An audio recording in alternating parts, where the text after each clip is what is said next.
Hi guys! Magandang araw po sa inyong lahat or magandang gabi po sa inyong lahat. Kumusta po kayong lahat? For today's video po, ako po ay mag-share sa inyo ng aming daily routine or ng aming mga ginagawa sa araw-araw naming pag-iihaw-ihaw.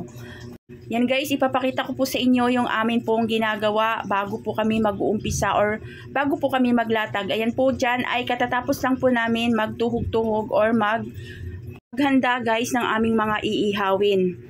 Ayan po, andyan po kami sa aming pwesto. Maliit lang po yung aming pwesto pero malaking pasalamat na po namin sa ating Panginoon, higit sa lahat po. Kasi po, meron po kami sariling pwesto sa mga nakarelate po ng ihaw-ihaw. Mahirap po talaga maghanap ng mga pwesto. Yan po guys, nagpapadingas na po kami ng uling. Sa nakikita nyo po, dalawa po yung aming ihawan dyan. Yung isang ihawan po namin, ayan po ay size 16 by 24. Maliit na po kasi siya guys. Kaya po ang ginagawa po namin ay nagdadagdag po kami ng isang ihawan kasi meron po kaming isang ihawan na hindi naman ginagamit. Kaya yun po yung aming ginagawa. Nag-a-add po kami ng isang ihawan para po sa aming mga inihaw na bangus. Kasi po guys, pag yung ihawan lang po namin na 16 by 24 yung aming gagamitin, pag nilagyan po siya ng 3 perasong bangus, halos wala na po kaming maiihaw na iba. Kasi halos kasya lang po doon yung 3 perasong bangus. Ayan po, nag-uumpisa na po kami, nagdidingas na yung aking mister. Tapos ayan po, tulong-tulungan po kami dyan. Kasi po, yan po ay alanganing oras na mag-aalas 5 na po yan ng hapon. At umuulan-ulan pa po yan yung time na yan. Po, meron po kaming, sa aming pwesto po, nasa tabi po ng kalsada, meron pong extension ginawa yung aking mister na trapal. Nilalatag po namin yan. Or binubuklat po namin yung trapal na yan pagka umuulan para hindi po mabasa yung aming ihawan kasi nasa labas po yung aming ihawan.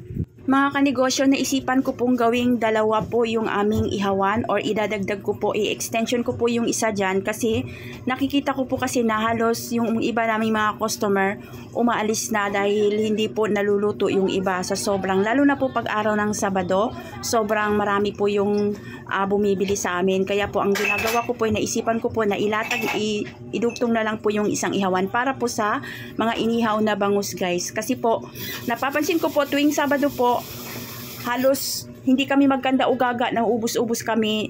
At the end, pagkatapos po ng aming pagod, yun pa rin nakikita namin may mga natitira pang mga isaw at saka dugo. Kasi po, hindi po halos magkakasya na sa aming ihaw-ihaw. Hindi na namin maiihaw lahat. Tapos yung ibang mga customer ay hindi na hindi makapaghintay, umaalis na lang sila. Kaya yun po yung aming ginagawa.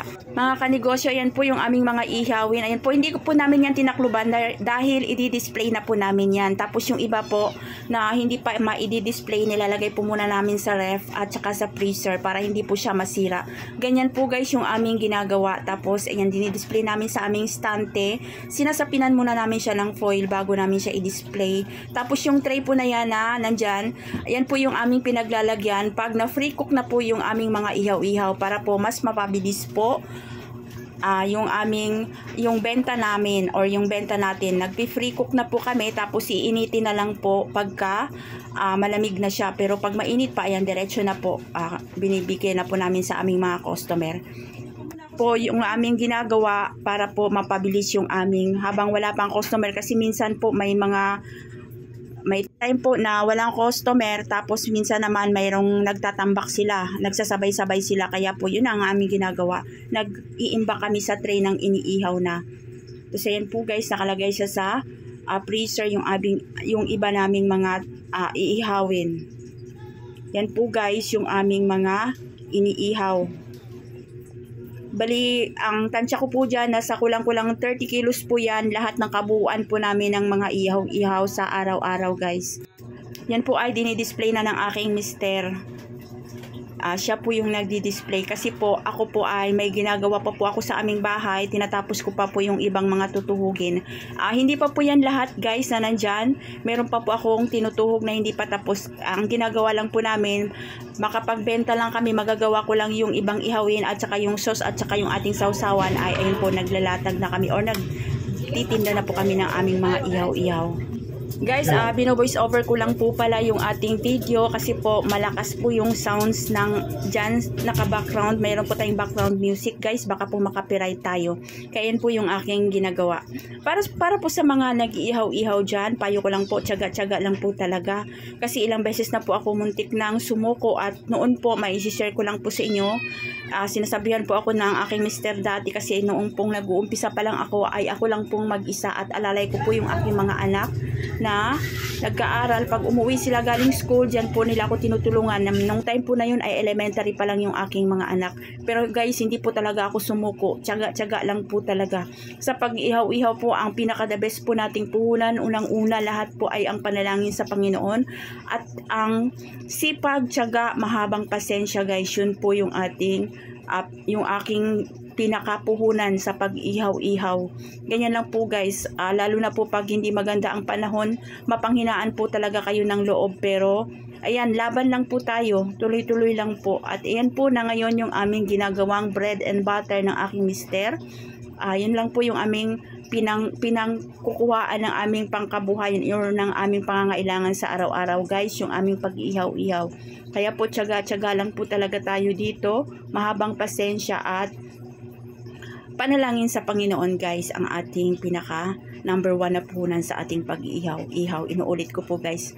Ayan, sa mga hindi pa po nakasubscribe sa aking YouTube channel, please subscribe po kung nagustuhan niyo po ang video ko sa araw na ito. At paki-share, like and share na rin po at pakipindot rin po yung ating notification bell para ma-update po kayo sa lahat ng video na aking gagawin. At sa mga hindi pa po nakakaalam, sa mga bago po sa aking channel, lahat po ng mga ginagawa kong ihaw-ihaw ay sinishare ko po dito sa aking YouTube channel. Check nyo na lang po yung aking YouTube channel, Ate Jo TV. Nandyan po lahat yung aking mga ginagawang, sinishare ko po sa inyo yung aking mga ginagawang mga ihaw-ihaw.